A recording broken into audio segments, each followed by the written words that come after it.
현대전에서 항공모함은 전략의 판도를 바꾸는 중요한 자산입니다. 항공모함은 한 나라의 군사력, 국력을 상징합니다. 가공할 무기지만 함부로 쓸 수 없는 무기인 핵무기는 무기고에 숨겨놓고 항모는 전 세계를 항해하면서 보란듯이 자국의 힘을 과시할 수 있습니다. 실제로 항모는 전쟁이 터지기 전 가장 먼저 배치되는데요. 그래서 국가 간 갈등과 대치 국면이 확대될 때는 자연스럽게 항모에 모두의 관심이 쏠립니다. 그렇다 보니 항모 배치는 한 나라가 행할 수 있는 가장 강력한 의사표현으로 여겨집니다. 대만과 중국의 관계가 악화될 때마다 미국이 항모를 전진 배치하는 것만 봐도 이를 충분히 알 수 있습니다.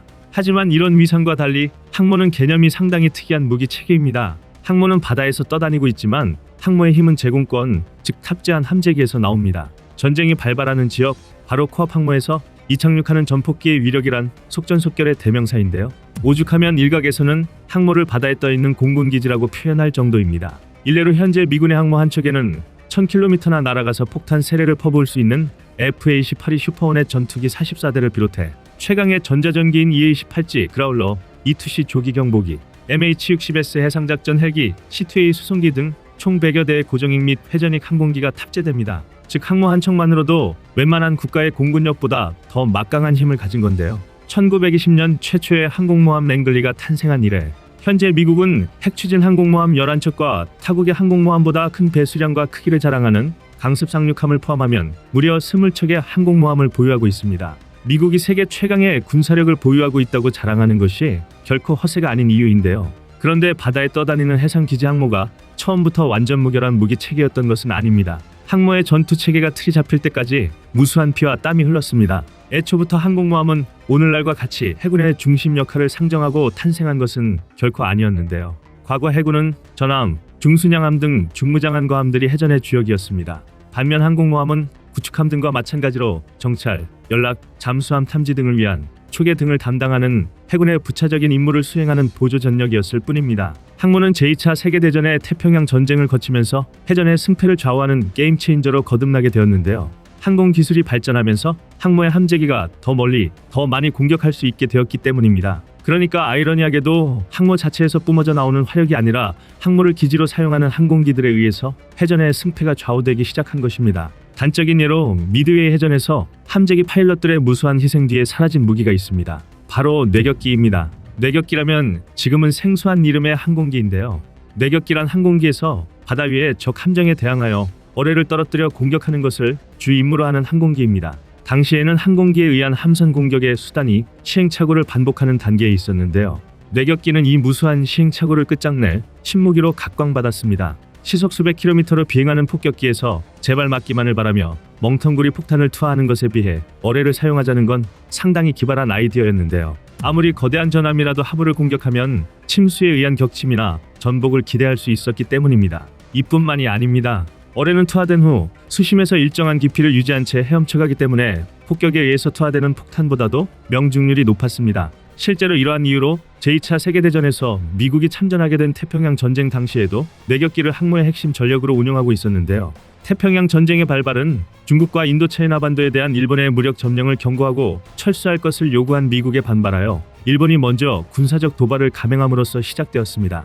게다가 일본에 대한 석유, 금수 조치와 철강 수출 제한 조치로 코너에 몰린 일본 제국주의자들은 이를 거부하며 미국과의 전면전을 준비하는데요.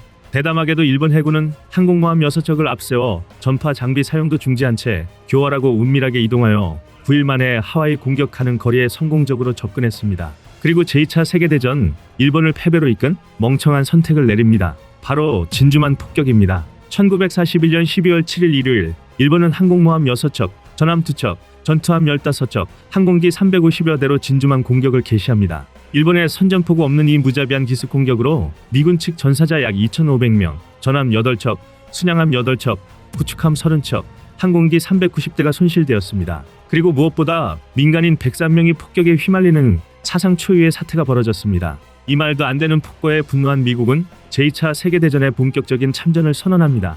일본이 잠자는 사자의 수염을 건드린 것입니다. 분노를 연료로 삼은 미국은 불과 3개월 만에 파괴된 전함들을 수리해냈고 마침내 1942년 4월 18일 도쿄로 진격합니다. 하지만 자기 분수를 모르던 일본은 미국이 다시는 일본 본토를 공격하지 못하게 한다며 되려 미드웨이 섬을 공격했습니다. 보복전에 보복으로 응수한 건데요. 일본은 항공모함 4척과 항공기 300여 대를 이끌고 두 나라의 운명을 뒤바꿀 미드웨이로 향했습니다. 이에 맞서는 미국은 항공모함 2척에 항공기 360여 대를 보유하고 있었는데요. 단순히 전력만을 봤을 땐 항모가 2척이나 더 많은 일본이 우세한 상황이었습니다. 하지만 이번한 운명을 극적으로 반전시킨 함재기가 있었는데요. 바로 뇌격기와 급강하 폭격기입니다. 당시로서는 모두 위력적인 대함 공격 수단이었는데요. 뇌격기는 어뢰를 떨어뜨려 적 함선에 명중하면 선체에 물구멍을 내기 때문에 침몰 내지는 전장에서 쫓아내는 역할을 했습니다. 그리고 급강하 폭격기는 폭탄을 껴안고 다이빙하듯이 급강하에서 목표물 머리 바로 위까지 근접한 후에야 폭탄을 떨어뜨릴 수 있었는데요. 그게 아니라면 유도 기능이 없는 멍텅구리 폭탄으로 수백 킬로미터 상공에서 함선이라는 작은 목표물을 명중할 수 없었기 때문입니다. 게다가 급강하 폭격에 성공한다 해도 부차적인 문제가 남아 있었는데요. 당시 순양함급 이하의 군함은 앞서 말했듯이 어뢰 한 방에 골로 갈 정도로 어뢰에 취약했습니다. 반면 급강하 폭격기는 함선의 탄약고를 폭파하는 등 우연한 대박이 터지지 않는 한 선박 자체를 침몰시키는 게 대단히 어려웠는데요. 적의 폭격에 취약한 갑판에는 일반적으로 장갑을 매우 두텁게 장착하기 때문입니다. 이렇다 보니 설령 전투 능력을 상실해도 선체 자체는 무사해서 어떻게든 항구로 돌아가 수리된 후 다시 참전하는 경우도 부지기수였습니다. 하지만 어뢰 공격은 선체에 구멍을 내고 침수를 유발하기 때문에 항구로 자력 귀환하거나 예인에서 운반하는 작업이 급강하 폭격을 맞았을 때보다 훨씬 곤란해집니다. 즉 다시 말하자면 뇌격기에 의한 어뢰 공격은 일격필살의 진심펀치였습니다. 하지만 뇌격기라고 무조건 장점만 있는 것은 아니었습니다. 뇌격기의 가장 치명적인 단점은 항공 어뢰를 투하할 때의 조건이 상당히 까다롭다는 점입니다.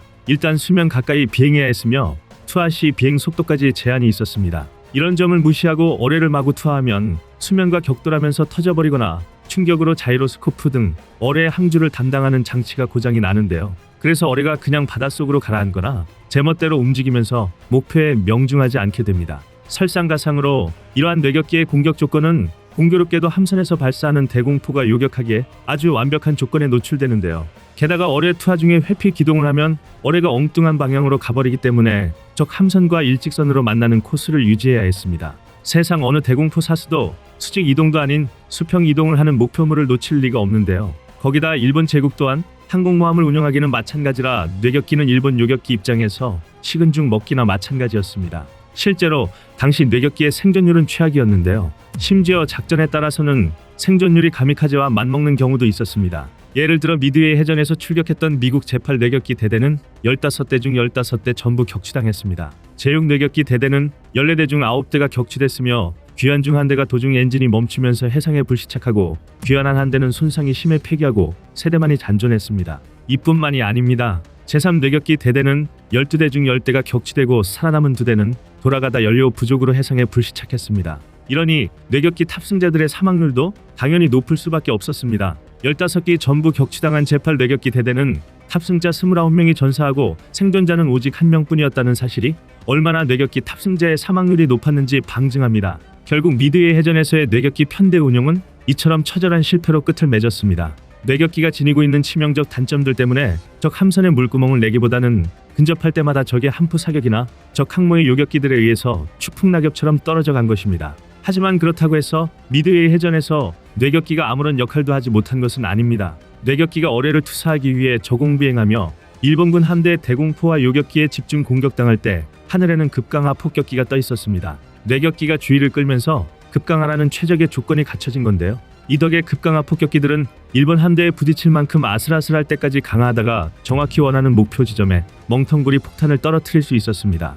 이 덕에 일본은 미드웨이 해전에 동원했던 항공모함 4척을 모두 잃었고 항공기 248대를 잃었으며 순양함까지 한 척 잃었습니다. 당시 미드웨이 해전에 투입되었던 전력을 생각하면 사실상 전멸에 가까운 손실을 입은 건데요. 그리고 이를 기점으로 일본 제국의 몰락은 시작되었습니다. 건조에 막대한 예산이 소모되는 항공모함과 순양함을 잃으면서 더 이상 전쟁을 지속할 여력을 잃어간 것입니다. 한마디로 뇌격기가 피로 닦은 길이 일본 제국을 패망으로 이끌었다고 할 수 있는데요. 이후 뇌격기는 제2차 세계대전 말기로 갈수록 항공어뢰에 대한 연구가 계속 진행되어 보다 높은 고도에서 보다 빠른 속도로 비행하며 어뢰를 투하할 수 있게 개량되었습니다. 그 덕분에 뇌격기의 생존성이 크게 향상되었던 것이죠. 하지만 지근거리까지 접근해야 하는 어뢰와는 달리 장거리에서 안전하게 함선 공격이 가능한 새로운 체계인 대함 미사일이 1960년대부터 등장하면서 결국 뇌격기는 역사의 뒤안길로 사라졌습니다. 더 이상 뇌격이라는 전술이 효과를 발휘하지 못한다는 걸 깨달은 건데요. 그러나 중요한 것은